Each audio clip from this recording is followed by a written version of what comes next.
अध्याय 2 वर्ण विचार पढ़ रहे थे।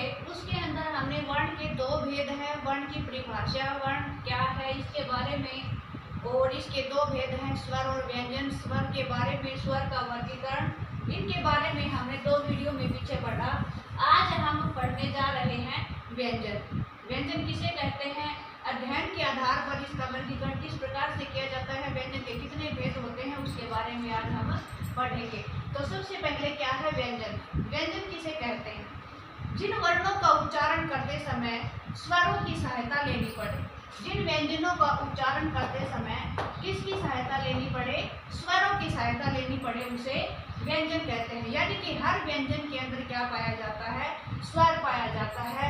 जैसे क, हलंत, ख, हलंत, ऐसे ही जितने भी सारे व्यंजन हैं, क्षेत्र, श्रैतक, हर के अंदर क्या पाया जाता है, हर के अंदर स्वर पाया जाता है। जैसे क है, क हलंत है, तो ये आधा क है। ये क पूरा कब बनेगा, जब इसके पास स्वर होगा, और स्वर क्या होगा, ए होगा। जैसे क हलंत धन ए, और फिर ये क्या बना, क बना। तो जो ये वर्ण है, इन वर्णों का उच्चारण करते समय किसको आवश्यकता, किसकी सहायता पड़ी, इनको स्वरों की सहायता पड़ी। अर्थात कहने का तात्पर्य क्या है, व्यंजन क्या है, व्यंजन वे ध्वनियाँ होती हैं जिनका उच्चारण करते समय मुख में रुकावट पैदा होती है, उन्हें क्या कहते हैं, व्यंजन कहते हैं। अध्ययन के आधार पर व्यंजन का वर्गीकरण करते हैं हम, तो अध्ययन के आधार पर व्यंजन का वर्गीकरण 3 आधार पर किया जाता है। कितने आधार पर किया जाता है बेटा, 3 आधार पर किया जाता है। सबसे पहले है अपना सपर्श व्यंजन। सबसे पहले कौन सा है, सपर्श व्यंजन। सपर्श नाम से ही ज्ञात हो रहा है, सपर्श मीन्स होता है छूना, छूना। प्रकार है अंतस्थ, अंतस्थ, अंतः मीन्स होता है बेटा बीच, और सथ मीन्स होता है स्थित, यानी कि ठहराव। और तीसरा है ऊष्म व्यंजन, ऊष्म व्यंजन। ऊष्म, ऊष्म मीन्स होता है उष्मा, यानी कि गर्मी। अब देखो सपर्श व्यंजन की परिभाषा पढ़ेंगे। सपर्श व्यंजन किसे कहते हैं, सपर्श व्यंजन किसे कहते हैं बेटा, कि वे वर्ण जिनका उच्चारण करते समय, यानी कि ये जो वर्ण है, इनका जब हम उच्चारण करेंगे तो हवा जो है वो फेफड़ों से बाहर निकलती हुई मुंह के प्रत्येक भाग को छूते हुए हवा क्या होती है बेटा, बाहर निकलती है, उसे क्या कहते हैं, सपर्श व्यंजन। फिर से बताती हूँ, सपर्श व्यंजन किसे कहते हैं। सपर्श व्यंजन वे व्यंजन होते हैं जिनका उच्चारण करते समय हवा जो है वो फेफड़ों से मुंह के द्वारा प्रत्येक भाग को छूते हुए बाहर निकलती है, उसे सपर्श व्यंजन कहते हैं। सपर्श व्यंजन की संख्या कितनी होती है, सपर्श व्यंजन की संख्या 25 होती है। और ये कौन कौन से हैं, ये क से लेकर मैं तक हैं, क से लेकर मैं तक हैं। इनकी संख्या कितनी होती है, 25 होती है। हमने इनको ये क्यों बोला कि प्रत्येक भाग को छूते हुए, क्योंकि हम जब इनका उच्चारण स्थान करवाएंगे कि कौन सा वर्ण है और किसका उच्चारण स्थान कहाँ से किया जाता है, तो उसके अंदर आपको बताएंगे ये सारा सब कुछ।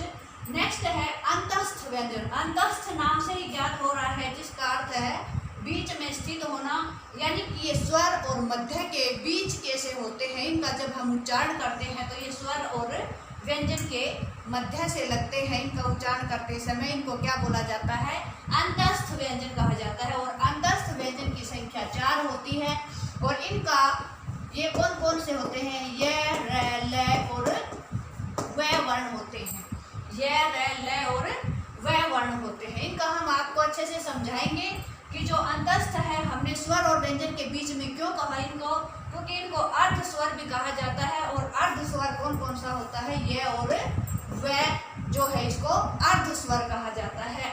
आगे है ऊष्म व्यंजन। ऊष्म मीन्स हमने पहले ही बता दिया कि ऊष्म मीन्स क्या होता है, गर्मी। यानी कि इन वर्णों का उच्चारण करते समय मुख में क्या होता है, घर्षण होता है।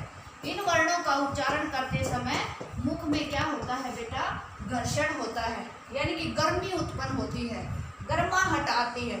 और इनकी संख्या कितनी होती है, इनकी संख्या भी 4 होती है। और ये कौन कौन से हैं, श,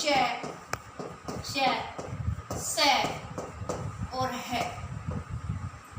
ये है आपका व्यंजन। व्यंजन किसे कहते हैं, अध्ययन के आधार पर व्यंजन के 3 भेद, स्पर्श व्यंजन, अंतस्थ व्यंजन और ऊष्म व्यंजन। नेक्स्ट है संयुक्त व्यंजन किसे कहते हैं। नेक्स्ट क्या है, संयुक्त व्यंजन किसे कहते हैं। संयुक्त व्यंजन क्या होता है बेटा, मिला जुला व्यंजन। मिला जुला व्यंजन होता है संयुक्त व्यंजन। जैसे बेटा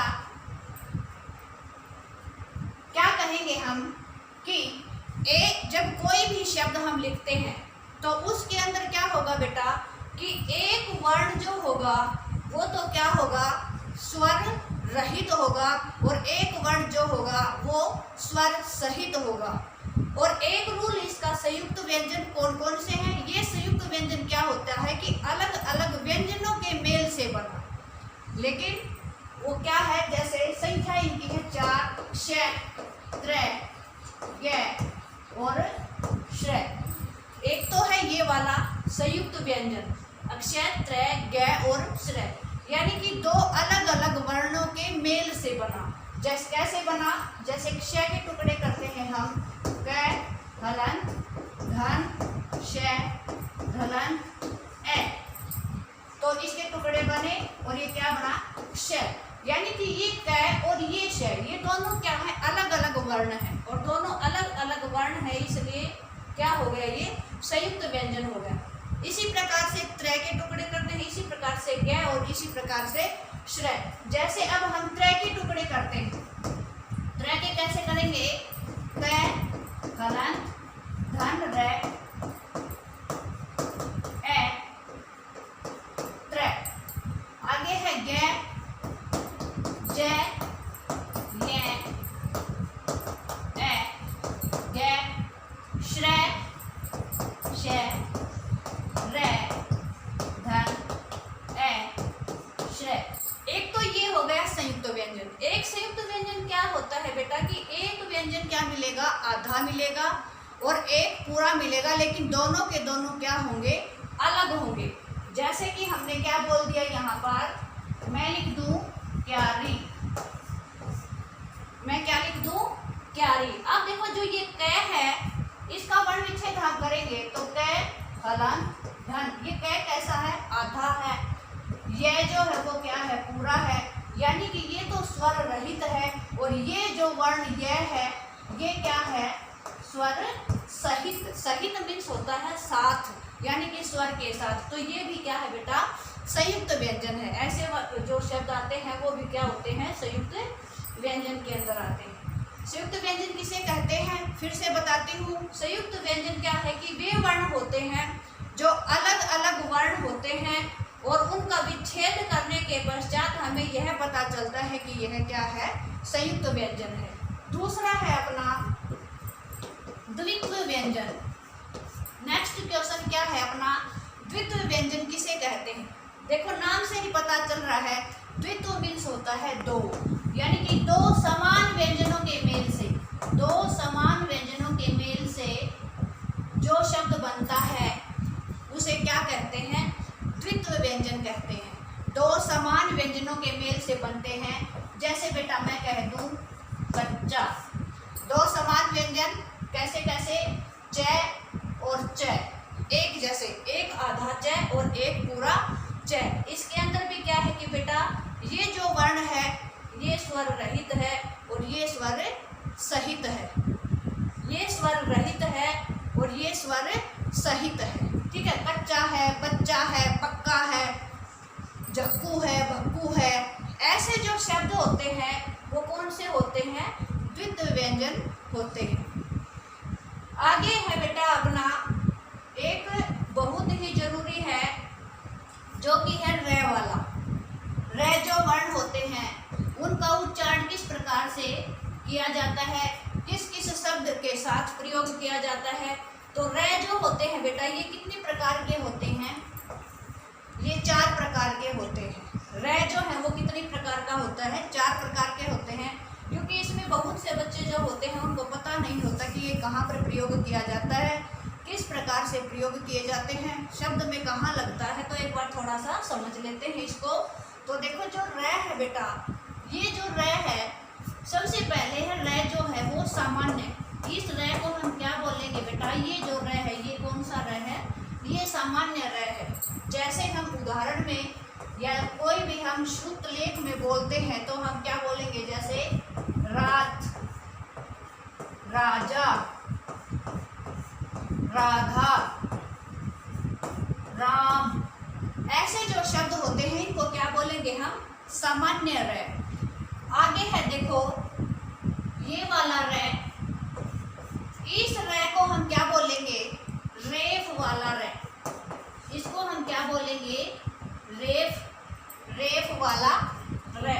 यानी कि बेटा जब एक वर्ण, एक शब्द दे दिया, जैसे मैंने लिख दिया कर्क, कर्क ये शब्द है, तो देखो बेटा ये कहाँ आएगा? एक वर्ण को छोड़ने के बाद, एक वर्ण को छोड़ने के बाद जो दूसरा वर्ण है उसके ऊपर लगता है। एक वर्ण को छोड़ने के बाद जो दूसरा वर्ण है उसके ऊपर लगता है, और इसलिए ये रेफ है। और ये रेफ है, जब हम इसका उच्चारण करते हैं, जब बोलते हैं तो बेटा ऐसा लगता है जैसे हमें हिचकी आ रही है, हिचकी जैसे आती है उस प्रकार से हम इसका प्रयोग करते हैं। जैसे मैं लिख दूं कि बेटा लिखो धम, धम, ये यानी कि रे जो है ये आधा है, और आधा रे है तो ये वाला साइलेंट है, और इसको जब बोलते हैं तो ऐसा लगता है कि ये रे है ही नहीं, ये रे जो है ये है ही नहीं। जैसे हमने क्या कहा? धर्म, अधर्म, है ना? धर्म, अधर्म, कर्म, शर्म, ऐसा, ठीक है? ये है रेफ वाला रे। तीसरा रे जो है बेटा ये ऐसे है, इसको हम बोलते हैं पदेन रे। इसको कौन सा रे बोलते हैं? इसको पदेन रे होते हैं। पदेन मीन्स क्या होता है कि बेटा कि कोई भी वर्ण होता है उसके आगे क्या होता है? पाई लगी हुई होती है। अब जैसे ये वर्ण है, इस वर्ण के बीच में क्या लगी हुई है? पाई बोलते हैं इसको, खड़ी पाई। और ये जो इसका नीचे वाला हिस्सा है ये इसका क्या है? पदेन है, पैर है, और इसके नीचे रे लगता है। इस वर्ण के पैर के नीचे रे लगता है, इसलिए इसको पदेन रे बोला जाता है। जैसे हमने क्या लिखा? क्रम, क्रम, कर्म नहीं, क्रम। कर्म तो ऊपर आ गया, कर्म मीन्स काम, ये है क्रम यानी कि संख्या 1 2 3 4 ऐसे। जैसे हमने बोला कि लिखो बेटा प्रकाश, प्रकाश। एक इसकी समझने की बात है, जब भी इसके टुकड़े किए जाते हैं, इस रे का जब भी टुकड़ा किया जाता है तो वो कई बार गलत हो जाता है। किस प्रकार से? क्योंकि जो ये रे है बेटा ये तो है पूरा, और जो ये कै है ये कैसा है? ये आधा है। इस चीज का आपको हमेशा ध्यान रखना है। पदेन के नीचे जो रे लगता है ये रे जो है इसको पूरा माना जाता है, और जो ऊपर वर्ण है वो कैसा है? आधा है। जैसे हम टुकड़े करते हैं इसके, देखो कै धन, रे धन,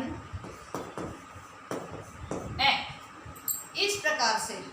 तो ये कै जो है ये आधा है, और रे ए मिलकर के पूरा रे बन गया, इसलिए क्रम। ठीक है?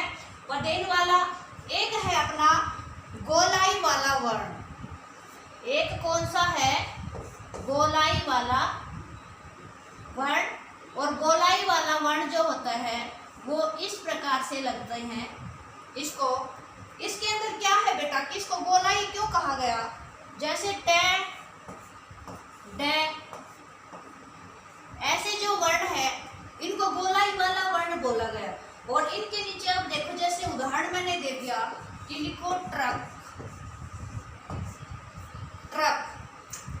आप देखो जो ये टे है इसके अंदर भी आपको जब वर्ण विच्छेद करते हैं तो समझने की बात है, जो टे है ये आधा है और जो ये र है ये पूरा है।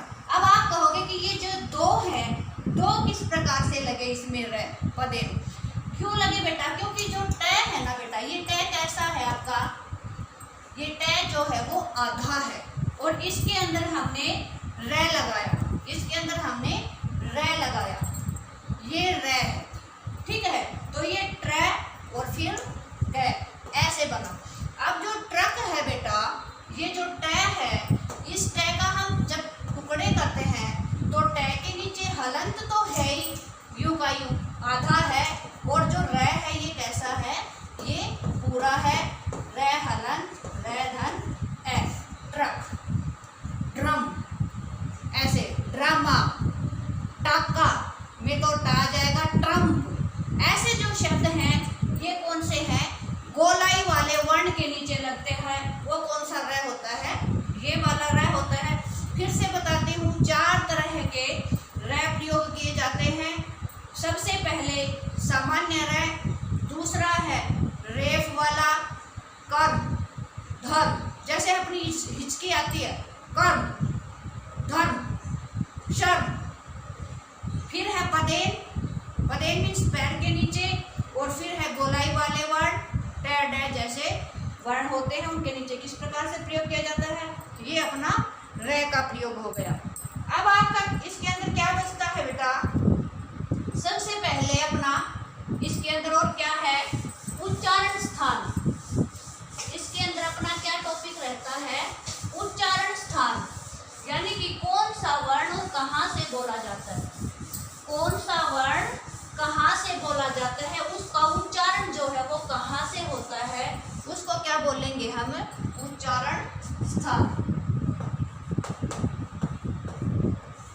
उच्चारण स्थान, कौन सा वर्ण कहाँ से बोला जाता है वो क्या कहलाता है? उच्चारण स्थान। अब देखो, अपन एक वर्णमाला है, उसका एक वर्णमाला है बेटा अपनी, और वर्णमाला के अंदर अपने क्या है? ऐसे लेकर अक्षर त्र ग और श्र तक सारे के सारे क्या है? वर्ण है। उनका उच्चारण स्थान है वो कहाँ से बोले जाते हैं? देखो, सबसे पहले तो हम लिखते हैं क, ख, ग, घ।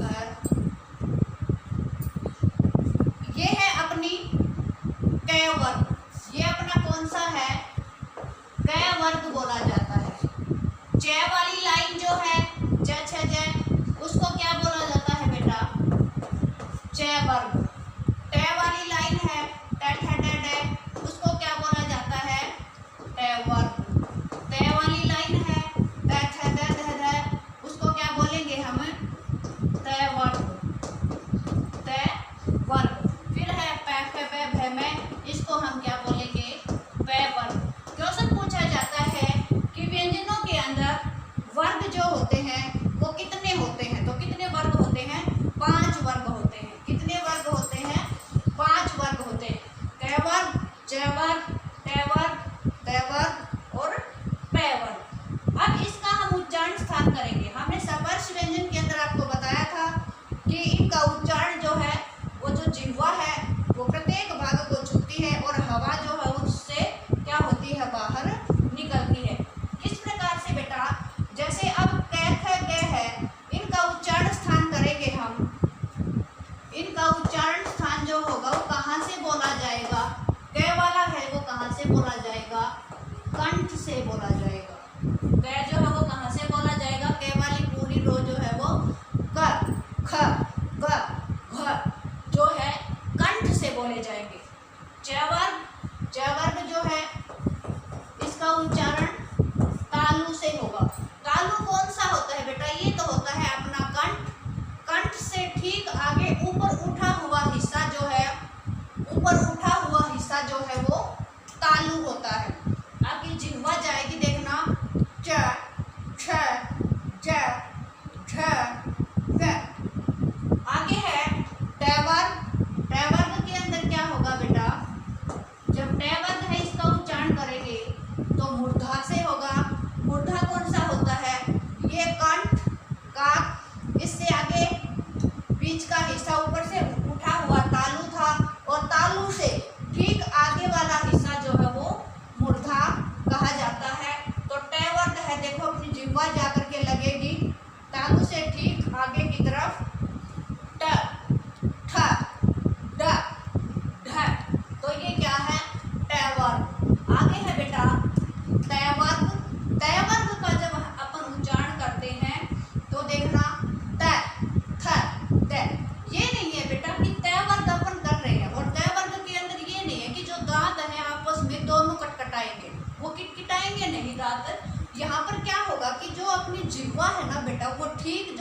मसूड़े हैं, दंत हैं, इनसे ठीक पीछे जो मसूड़े होते हैं, जो सख्त एरिया होता है वहां पर ऊपर जाकर जीभ लगती है, जैसे त, थ, द, ध, न। ठीक है, तो ये क्या होगा बेटा, इसको हम क्या बोलेंगे, दंत। नेक्स्ट है अपना प वर्ग। प वर्ग सबसे आसान है। प वर्ग जो है, इनका उच्चारण जब करते हैं वर्णों का तो ओष्ठ से होता है। किससे होता है, ओष्ठ से होता है, जैसे प, फ, ब, भ, म। ठीक है, ये अपने क्या है, कैसे लेकर के और मैं तक जो हमने सपार्श व्यंजन किए थे वो किस लिए कहे थे कि हवा जो फेफड़ों से बाहर निकलती हुई प्रत्येक भाग को छूते हुए हवा बाहर निकलती है, क्योंकि कैसे लेकर के मैं तक थे और इनकी संख्या हमने 25 बताई थी। और ये कहाँ से, देखो कंठ को, फेफड़ों से कंठ, फिर तालु, मूर्धा, दंत और ओष्ठ से टकराते हुए क्या होती है, जो हवा है वो बाहर निकलती है, इसलिए इनको सपर्श व्यंजन बोला था। इनका उच्चारण स्थान भी समझ आ गया होगा आपको अच्छे से। अब देखो मैं के बाद कौन सा आता है, य, र, ल और व। जो य वर्ण है, यह जो वर्ण है बेटा, इसका उच्चारण स्थान क्या होगा, तालु होगा। य का उच्चारण स्थान तालु होगा। आगे है बेटा र, ल। र और ल है बेटा, इसका होगा दंत मूल। इसका उच्चारण स्थान क्या होगा, दंत मूल। दंत मूल मीन्स क्या होता है बेटा, जो दांत से ठीक पीछे मसूड़े हैं वहां पर जाकर टकराता है जीभ अपनी र, ल।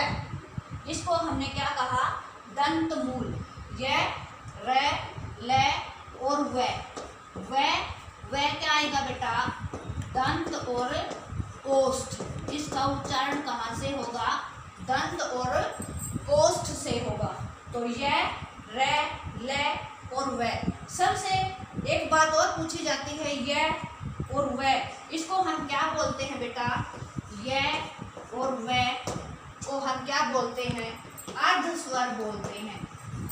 अर्ध स्वर बोलते हैं। अर्ध स्वर क्यों बोलते हैं, क्योंकि जो य और व है, इनका जब उच्चारण होता है तो ये किस प्रकार से होते हैं, स्वर की भांति होते हैं, इसलिए इनको अर्ध स्वर कहा जाता है। क्यों, क्योंकि जब स्वर का उच्चारण करते हैं अपन ए, आ, ई, तो इसको किसी की भी सहायता की आवश्यकता नहीं होती, स्वर को किसी की सहायता की आवश्यकता नहीं होती। इसी प्रकार से जो ये और वह है, इनका जब हम उच्चारण करते हैं, इसलिए इनको क्या कहा हमने, अर्ध स्वर कहा।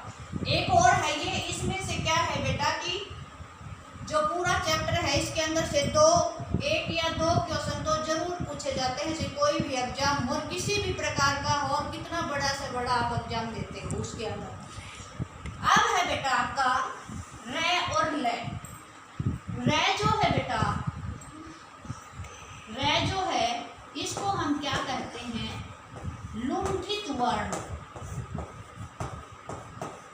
इसको हम क्या कहते हैं, लुंठित वर्ण।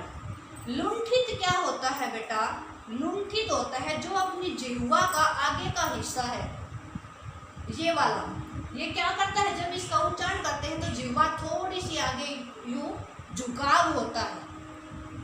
ठीक है, जैसे र, र, र। आगे है ल वर्ण।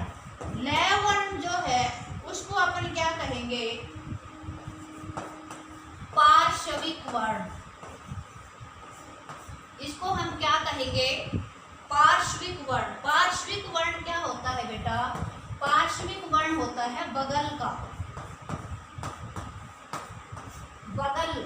बगल से यानी साइड से। जब इसका उच्चारण अपन करते हैं तो हवा जो है वो साइड से बाहर निकलती है, बगल से बाहर निकलती है। इस लय को हम क्या कहते हैं, पार्श्विक वर्ण कहते हैं। ठीक है, यह लय हो गया। अब है बेटा अपना श, श, श और है श,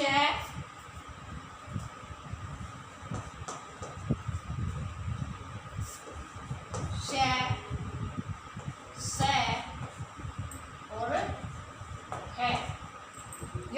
उच्चारण स्थान श, तालु, श, ट वर्ग मूर्धा और स दंत और है कंठ से बोला जाता है। ठीक है, श, स और है। अब अपना उच्चारण स्थान कौन सा रह गया? अक्षय, त्रय, ग और श्रय। वैसे तो इनको संयुक्त व्यंजन बोला जाता है, अक्षय, त्रय, ग, श्रय। अगर इनके विच्छेद अगर पूछा जाता है तो अपना कैसे होगा? जैसे क जो है वो क्या है? कंठ है। क जो क्या है? कंठ है। और श जो है तालु है। यानी कि और जो ए है ये कौन सा है? कंठ है। मैं इनको बताऊंगी अक्षय, त्रय, ग, श्रय को। इससे पहले हम बताते हैं जो स्वर है उनका उच्चारण स्थान कहाँ कहाँ से होता है। जैसे बेटा क वर्ग कंठ के अंदर स्वर में ए और आ का उच्चारण स्थान कंठ होगा। छोटी ई, बड़ी ई, तालु होगा। ऊ, बड़ा ऊ, ओष्ठ होगा। ए,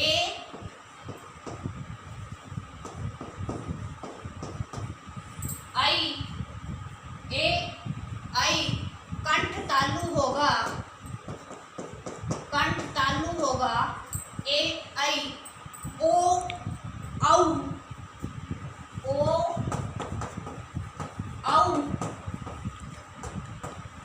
कंठ ओष्ठ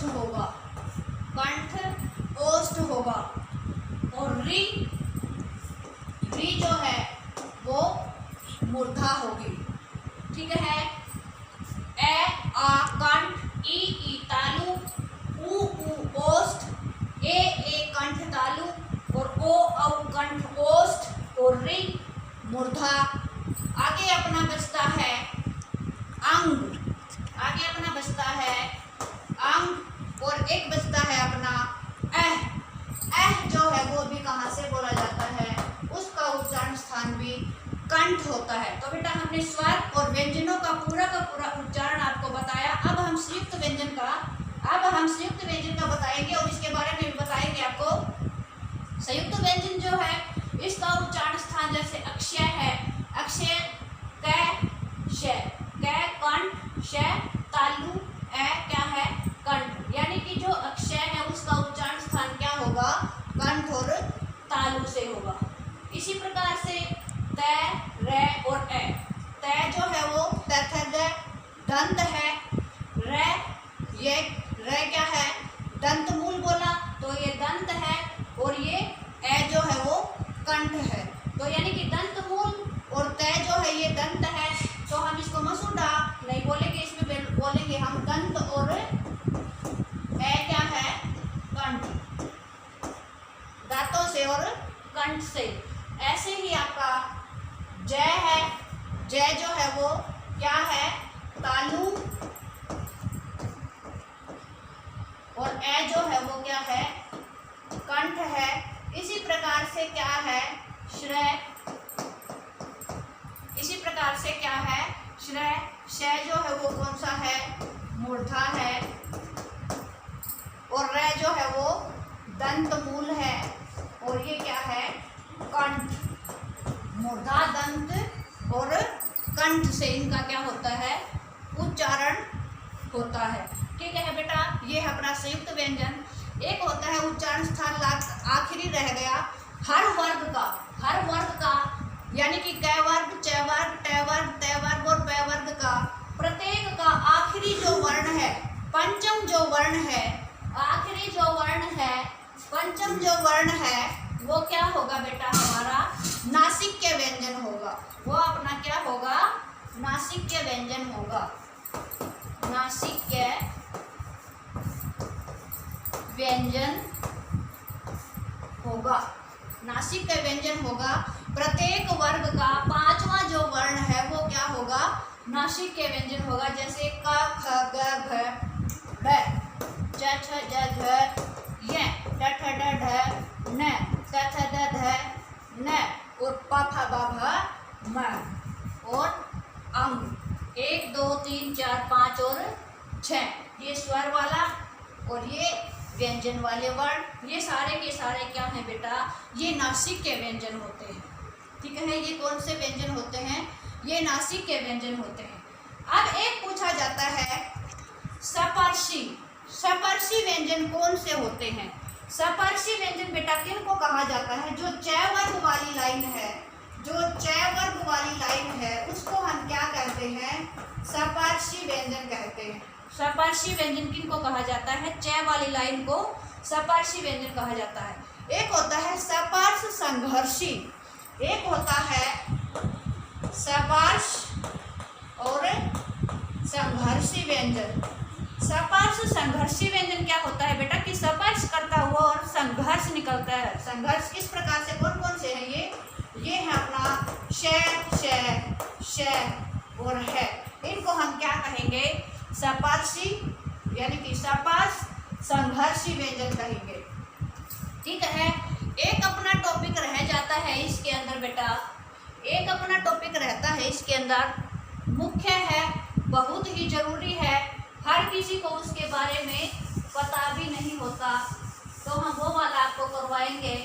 कौन सा बेटा, देखो जैसे हमने अपना उच्चारण स्थान पढ़ा, नासिक के व्यंजन पढ़ा, इसके अंदर क्या है कि बेटा एक मोटी सी क्या बात है, ये लाइन ही है, इसको सभी बच्चे क्या बोलते हैं, ऊपर हम लाइन लगाते हैं, कोई भी शब्द लिखते हैं तो ये लाइन नहीं होती, इसको अपन क्या कहेंगे, शिरोरेखा। इसको क्या बोलेंगे, शिरोरेखा। शिरो मीन्स क्या होता है बेटा, कि सिर, शिरो मीन्स क्या होता है, सिर, सिर के ऊपर जो रेखा लगाई उसको क्या कहा गया, शिरोरेखा। एक होता है बेटा बिल्कुल कॉमन सा है, जैसे हमने ये वाला निशान लगाया, इसके अंदर क्या है बेटा कि ये बिंदु, ये बिंदु, ये बिंदु और ये बिंदु, शायद आपने कभी नहीं पढ़ा हो, ये जो बिंदु है ये कहाँ प्रयोग की जाती हैं और इनका प्रयोग किस प्रकार से होता है, शायद आपने नहीं पढ़ा होगा। इसको एक बार देखो, और क्वेश्चन में भी पूछे जाते हैं ऐसे ऐसे सवाल जो हैं। तो देखो बेटा, जो ये ऊपर वाली बिंदु है इसको हम क्या कहते हैं, अनुस्वार। इसको हम क्या बोलेंगे बेटा, अनुस्वार वाली बिंदु, यानी कि अनुस्वार, इसका दूसरा नाम क्या होगा बेटा, इसका दूसरा नाम बिंदु होगा। और जैसे कोई शब्द लिखा हमने, यहाँ लिख दिया जैसे अंक, कंक, पंक या पंकज, कमल। ठीक है, तो ये जो बिंदु है इसको क्या बोला, अनुस्वार। और ये कहाँ लगती है, जो अनुस्वार है ये कहाँ लगती है, ये किसी भी वर्ण के ऊपर लग सकती है। ठीक है, आगे है, देखो बेटा ये जो बिंदु है, ये बिंदु कहाँ प्रयोग की जाती है, ये बिंदु प्रयोग कहाँ करेंगे हम, जो क वर्ग की लाइन है, क वर्ग की लाइन है, क वर्ग का जो पंचम वर्ण है, क वर्ग का पंचम वर्ण कौन सा है, क, ख, ग, घ, ड़, जो पंचम वर्ण है वहाँ पर ये बिंदु प्रयोग की जाती है, जैसे ड़, यानी कि पंचमा अक्षर, पंचमा अक्षर, पंचमा अक्षर जो है क वर्ग है, क वर्ग का जो पंचमा अक्षर है उसके आगे लगाई जाती है ये वाली बिंदु। ठीक है, जैसे लिख देते थे पहले गड़ंगा, गड़ंगा, और इसका फिर शुद्ध रूप क्या होगा, गंगा, ऐसे।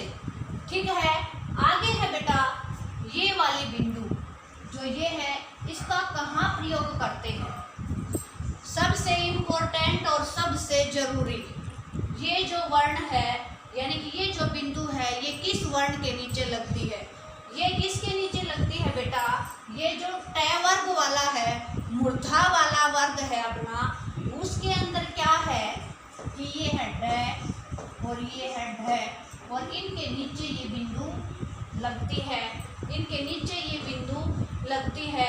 इसलिए इन दोनों को हम क्या कहते हैं, ये जो दोनों वर्ण हैं, ये दोनों वर्ण कौन है, उत्क्षिप्त व्यंजन। कौन से व्यंजन है, ड और ढ उत्क्षिप्त व्यंजन है। ठीक है, इनको उत्क्षिप्त व्यंजन भी बोल देते हैं। और एक क्वेश्चन है इसके अंदर, इसको क्या बोला जाता है, ताड़न जात। ताड़न जात क्वेश्चन पूछा जाता है, ताड़न जात वर्ण कौन से होते हैं, तो ढ और ढ, इनका क्या है कि दबाव देकर बोला जाता है ढ और ढ, ढ और ढ। इसके अंदर खास बात हमने क्या कही, इसको उत्क्षिप्त व्यंजन कहा जाता है, इसको ताड़न जात कहा जाता है। और ये देखो जो ट वाली लाइन है, ट ठ ड ढ और ण, ये जो ड ढ है, इन्हीं के रूप से लेकर के और ये वर्ण यहाँ पर बनाए गए हैं। इनको हम बोलेंगे ड और इसको हम बोलेंगे ढ, इसको हम बोलेंगे ड और इसको बोलेंगे ढ, इसको बोलेंगे ढ और इसको बोलेंगे ढ, ऐसे दबाव दे करके। ठीक है, तो इसलिए इनका उत्क्षिप्त, इसलिए इसको ताड़न जात और इसलिए इसको क्या कहा हमने, द्विगुण व्यंजन। द्विगुण व्यंजन कहा गया इनको। अब और खास बात है इसके अंदर क्या बेटा, कि जो ये दो वर्ण हैं, इससे अगर कोई भी शब्द हम बनाते हैं तो शब्द शुरू नहीं होता।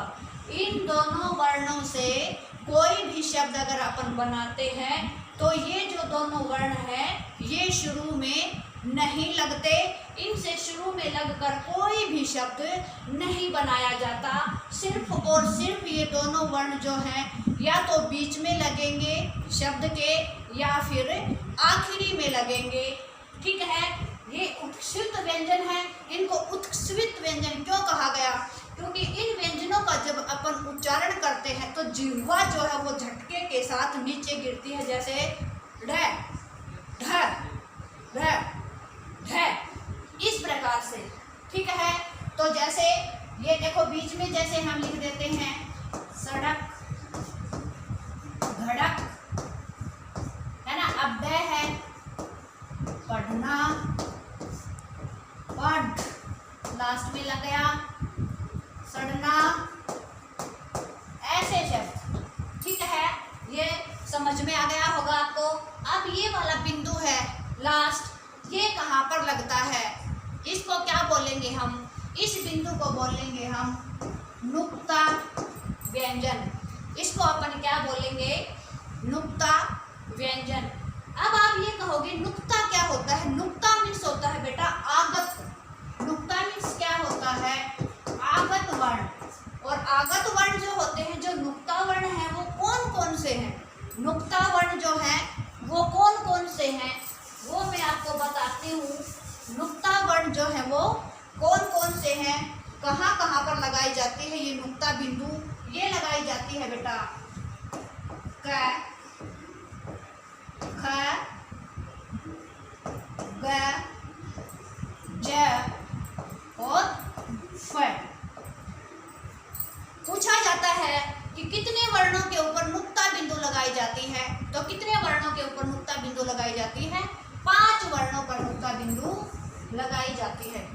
लेकिन बेटा जो अपनी सीबीएसई है ये क्या बोलती है कि कितने व्यंजनों के ऊपर लगाते हैं, ये क, ख या क, ज और फ, इनके ऊपर ज़्यादा नुक्ता बिंदु लगाते हैं। बीच वालों में ये नहीं लगाते हैं, 3 में लगाते हैं। लेकिन फिर भी अगर पूछा जाता है तो हमें सिर्फ आंसर क्या देना है कि नुक्ता बिंदु कितनों पर लगाई जाती है, 5 पर लगाई जाती है। और बेटा जो ये नुक्ता जो बिंदु है, इसका श्रेय किसको जाता है, ये सबसे पहले किसने कहा कि इस वर्ण के नीचे क्या लगाने चाहिए, नुक्ता बिंदु लगाने चाहिए। इसका श्रेय जाता है बेटा एक राजा था, उस राजा का क्या नाम है, मैं लिखती हूँ, राजा शिव प्रसाद। राजा शिव प्रसाद को जाता है।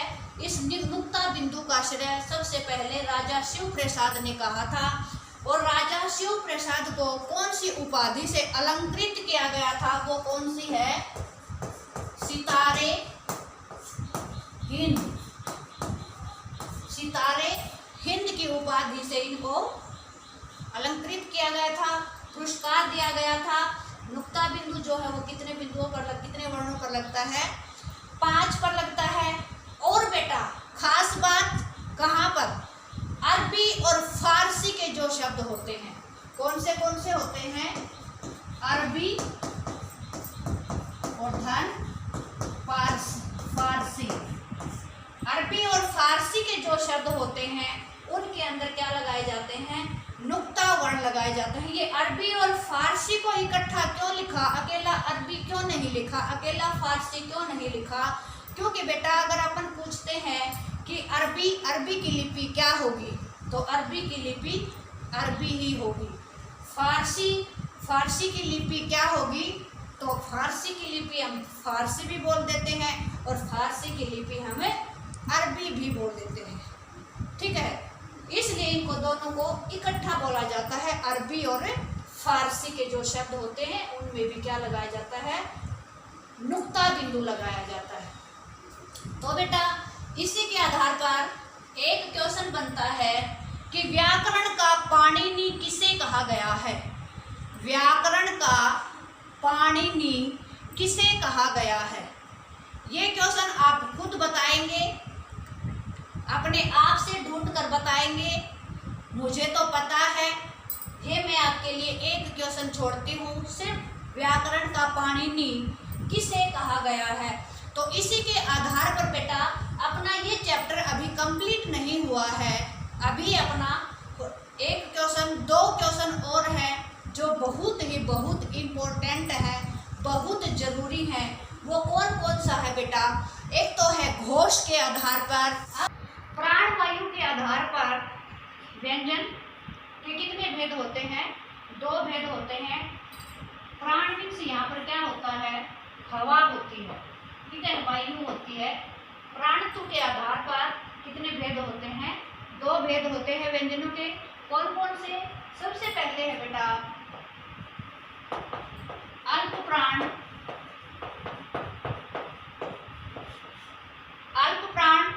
और दूसरा कौन सा है, महाप्राण। अल्प मीन्स क्या होता है बेटा, न्यून, थोड़ा कम, यानी कि जिन व्यंजनों का उच्चारण करते हैं हम, तो उसमें क्या है कि वायु जो है वो कम मात्रा में बाहर निकलती है। और महा मीन्स क्या होता है, महा मीन्स होती है ज्यादा, ठीक है, यहाँ की महानता, यहाँ विशेषण है, महाप्राण है। तो इसमें क्या है कि इन वर्णों का जब हम उच्चारण करते हैं तो हवा जो है ज्यादा मात्रा में बाहर क्या निकलती है, यानी कि ज्यादा मात्रा में बाहर निकलती है, उसको क्या कहेंगे, महाप्राण, ठीक है। आप देखो, अब जो अपने व्यंजन है वो देखो, अल्प प्राण यानी कि कौन से वर्ण है जिनका हम उच्चारण करते हैं तो हवा कम मात्रा में बाहर निकलती है। देखो आप खुद ही उच्चारण करके देखो, जैसे आप बोलो ऐसे करके देखो क, और फिर आप बोलो ख, तो देखो हवा जो है वो बाहर आ रही है ज्यादा मात्रा में। तो प्रत्येक वर्ग का क्या करेंगे हम, पहला वर्ण क, प्रत्येक वर्ग का दूसरा वर्ण ख, फिर है बेटा प्रत्येक वर्ग का तीसरा वर्ण ग, और प्रत्येक वर्ग का चौथा वर्ण, और इसके अंदर प्रत्येक वर्ग का 5वां वर्ण, यानी कि पहला, तीसरा और पांचवा, ठीक है। यहाँ पर दूसरा और चौथा, ठीक है। क मेरा याद करने का तरीका, अल्प प्राण के अंदर क, ख, ग, घ, ल। इसी प्रकार से च वर्ग वाली लाइन आ जाएगी। इसी प्रकार से त, प, ये सारे के सारे जो वर्ग है ट है, तो ये सारे के सारे पहला, तीसरा और पांचवा वर्ण, और सारे के सारे जो स्वर हैं वो कौन से हैं बेटा, वो अल्प प्राण है। सारे के सारे जो स्वर हैं वो क्या है बेटा, वो अल्प प्राण है। और साथ में याद मैंने किया, य, र, ल और व, ये जो वर्ण है ये सारे के सारे कौन से हैं, अल्प प्राण के अंदर आते हैं। इनका जब उच्चारण करते हैं तो हवा जो है वो कम मात्रा में बाहर निकलती है, हवा ज्यादा मात्रा में बाहर निकलती है। तो वो कौन कौन से हैं, जैसे अपना दूसरा, चौथा, प्रत्येक वर्ग का दूसरा और चौथा वर्ण, और साथ में इसके क्या आएगा बेटा, श, श, स और है, इनका उच्चारण। ये है प्राण वायु के आधार पर, प्राणत्व के आधार पर, श्वास वायु के आधार पर दो भेद होते हैं, अल्प प्राण और महाप्राण। दूसरा है घोषत्व के आधार पर। घोषत्व मीन्स क्या होता है बेटा, घोषत्व मीन्स होता है घोष के आधार पर। किसके आधार पर, घोष के आधार पर। घोष मीन्स क्या होता है बेटा, घोष मीन्स कंपन होता है, कंपन के आधार पर। घोष मीन्स क्या होता है, कंपन के आधार पर। कंपन के आधार पर कितने भेद होते हैं, घोष के आधार पर दो भेद होते हैं। और ये दो भेद कौन कौन से होते हैं, सबसे पहले है बेटा सघोष, और दूसरा है बेटा अघोष। सघोष और दूसरा है अपना अघोष। स उपसर्ग लगा हुआ है। स मीन्स क्या होता है बेटा, साथ, और ए मीन्स क्या होता है बेटा, नहीं। ये उपसर्ग है दोनों, अघोष, सघोष। स उपसर्ग है, इसमें अ उपसर्ग है। स मीन्स साथ होता है और अ मीन्स नहीं होता है। अब सघोष क्या होता है बेटा, वे वर्ण जिनका उच्चारण करते समय, कंपन अधिक मात्रा में होता है, और वे अघोष के अंदर क्या होता है बेटा, कंपन जो है वो न के समान होता है, उसको अघोष कहा जाता है। अब देखो, अब जो वर्ण है वो कौन से सघोष हैं, कौन से अघोष हैं। सारे के सारे स्वर क्या हैं, सघोष हैं, ठीक है। प्रत्येक वर्ग का तीसरा, चौथा और पांचवा वर्ण, प्रत्येक वर्ग का तीसरा, चौथा और पांचवा वर्ण सघोष होगा। अघोष के अंदर क्या होगा बेटा, पहला और दूसरा वर्ण अघोष होगा। और इसके अंदर सघोष के अंदर ये जो सारे के सारे वर्ग हैं, जैसे अपने 5 वर्ग हैं, प वाला, च, ट, त, प वाला, प्रत्येक का तीसरा, चौथा, पांचवा वर्ण, और साथ में य, र, ल, व और है, ये क्या है बेटा, ये सघोष के अंदर आएंगे। अघोष के अंदर पहला वर्ण, दूसरा वर्ण, और साथ में बेटा क्या आएगा, श, स, ये जो तीनों वर्ण हैं ये अघोष के अंदर आएंगे। तो आपको समझ में आ गया होगा, प्राण वायु के आधार पर दो, अल्प प्राण, महाप्राण, और घोष के आधार पर भी दो भागों में बांटा जाता है, सघोष और अघोष। सघोष के अंदर सारे के सारे स्वर आते हैं, और इसके अंदर तीसरा, चौथा और पांचवा वर्ण होता है प्रत्येक वर्ग का, और साथ में य, र, ल, व और है होता है। और अघोष के अंदर क्या होता है कि घोष यानी कि जो कंपन है वो कम मात्रा में हवा जो बाहर निकलती है, कंपन कम होता है प्रत्येक वर्ग का पहला और दूसरा वर्ण, और साथ में आपका श, स और स जो वर्ण है अघोष वर्ण है। इसी के आधार पर, इसी के साथ अपना व्यंजन वाला टॉपिक, अपना जो वर्ण विचार वाला अध्याय है वो पूरा हुआ। इस अध्याय को बार बार पढ़ना, जितनी बार पढ़ोगे, बार बार पढ़ोगे, अच्छे से पढ़ोगे, तभी आपको ये लेसन समझ आएगा, नहीं तो आपको यह अध्याय समझ में नहीं आएगा। जिसको ये अध्याय समझ में आ गया, ये समझ लो उसको वर्ण याद हो चुके, जो कि आप यूकेजी में या एलकेजी में सीखना स्टार्ट करते हो। ठीक है बेटा, इसी के साथ पर ये अपना अध्याय पूरा हुआ। धन्यवाद बेटा, आप सबका दिन शुभ रहे।